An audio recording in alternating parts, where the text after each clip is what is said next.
O que nós, mulheres, temos em comum? Certamente as nossas histórias, elas se cruzam.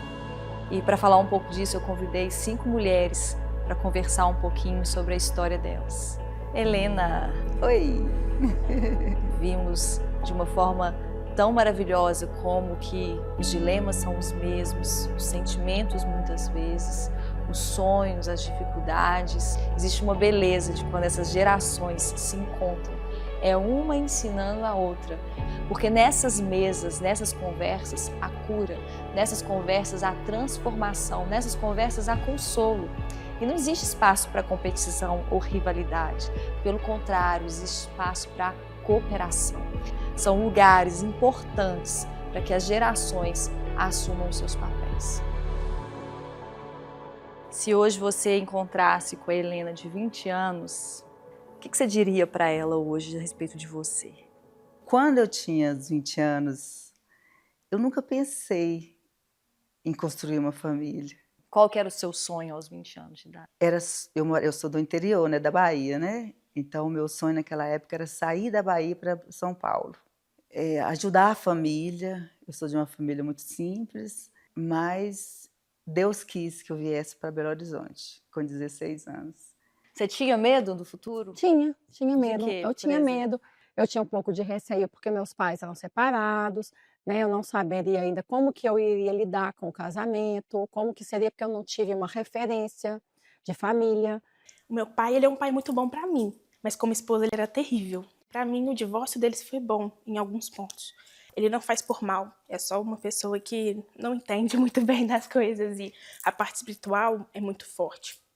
Eu venho de um contexto familiar, de uma separação também, e de certa forma eu tinha um pouco de dificuldade de perdão, sabe? A gente tem muita dificuldade de lidar com a vulnerabilidade dos nossos pais. Às vezes eu me pegava pensando, eu sou melhor do que ele, ou eu nunca faria isso. Mas não tem como eu falar que eu não faria. Não, porque Pelo você contrário, eu posso tem a errar natureza igual igual dele. a dele. É. Então, quando a gente entende que nós somos capazes de fazer o mesmo mal que aquela pessoa nos fez ou fez por alguém que nós amamos, a gente entende que nós estamos no mesmo lugar, que a única coisa que nos difere é a graça do Senhor. Isso fez com que eu mudasse meu olhar a respeito do meu pai, entendendo que eu poderia ter errado como ele errou, e eu ainda posso, mas o que me mantém firme é a palavra de Deus. Te traz medo para viver um casamento futuramente? Hoje em dia não, mas já foi um grande E ponto. como que isso mudou no seu coração, Nath? Eu fui morar na casa do Nando e da Monique e ver um relacionamento que de fato é abençoado por Deus e de pessoas que de fato temem a Deus, e como um homem que teme a Deus, ele é diferente, aí o meu coração se tranquilizou. O Nando foi essencial para mim. Te trouxe cura. Muito. Uma família cristã te trouxe cura. Uma família cristã me trouxe cura. Acho que Que é uma coisa que eu bênção. nunca falei para ele.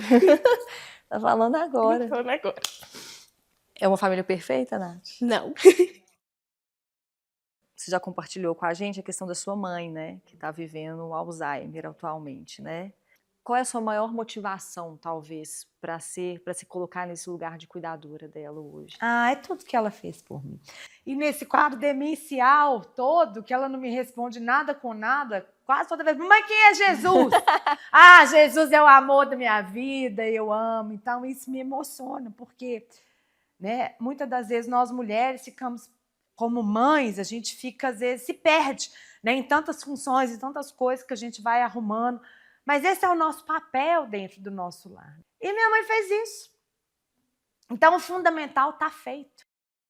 A relação com a minha mãe, ela é delicada.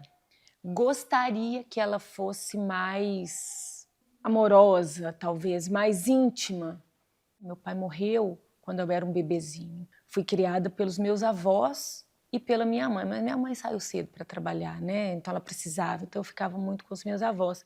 Né? Eu tento fazer com a Joana diferentemente do que fizeram comigo. Nunca houve ausência de amor. E hoje, quando você olha para Karine, casada, como filha linda, qual o sentimento que vem no seu coração? Que Deus fez infinitamente mais. Onde que você acha que Deus foi fazendo em você para te transformar para uma pessoa melhor? Assim, o que ele foi ajustando na sua vida? Eu fui vendo nas histórias de outras mulheres, de outros homens de Deus, o que Deus fazia na vida deles. Eles foram como se fossem meus pais. Que você olha no espelho, você gosta do que você vê, Kátia? Você Eu admira você mesmo? Gosto. Eu olhava no espelho e falava, Fabiane, eu te acho linda, mas você tá acima do peso, vamos resolver. Então hoje eu sou mais feliz. Eu não tenho medo de ficar enrugada, eu acho que a gente tem que fazer com qualidade. Então, se eu preocupo para eu ter saúde. Você é aquela pessoa que tem vontade de voltar aos seus 20 anos ou não? Não, Você é mais feliz hoje? sou. E como você se vê daqui 20 anos? Casada, formada, com os meus filhos. Eu quero morar numa fazenda, então. Quer morar numa fazenda? Quero morar numa Então fazenda. você vai ser médica do Eu interior. vou ser médica do interior. Tá precisando. Você tá pronta para envelhecer? Fabi? Pronta para envelhecer. Cheia de projetos ainda. Tenho sonho, né? Assim, tenho sonho de ter os livros, os meus escritos, o meu e do Sandro. Tenho sonho de ver algo que seja mudado, uma chave. Sabe assim, o que era antes e o que virou depois. Porque assim, a gente vai na igreja, mas no final tudo passa. Então eu quero ter deixado um legado, sabe? Tipo assim, agora os meus netos olham para aquilo e falam, não, isso aqui meus avós construíram, meus pais permaneceram. Eu quero ir fazer missões, eu quero estudar mais a Bíblia, eu quero me tornar um pastor, eu quero ser um profissional de excelência, porque os meus avós me ensinaram que a excelência honra os céus. O que eu te pergunto, Gabi, é como você tem, na sua fase, conciliado ser esposa, ser mãe, com seus sonhos pessoais não relacionados a isso? O que você perguntaria para a Gabi há 15 anos atrás? Qual foi o seu maior temor? Não é fácil liderar um ministério de mulheres, não é mesmo? Qual é o preço disso? Como você sabia que o Lucas era de fato a pessoa certa para você? Oh! Quantos anos você tem de casada? 12. Eu sou amiga da Gabi Há 11 anos. há 11 anos, porque eu tentei ser amiga dela, mas se ela fosse minha amiga, ela tinha que me chamar para o casamento e a lista já estava cheia. Isso é Aí eu tive que verdade. esperar o casamento dela passar.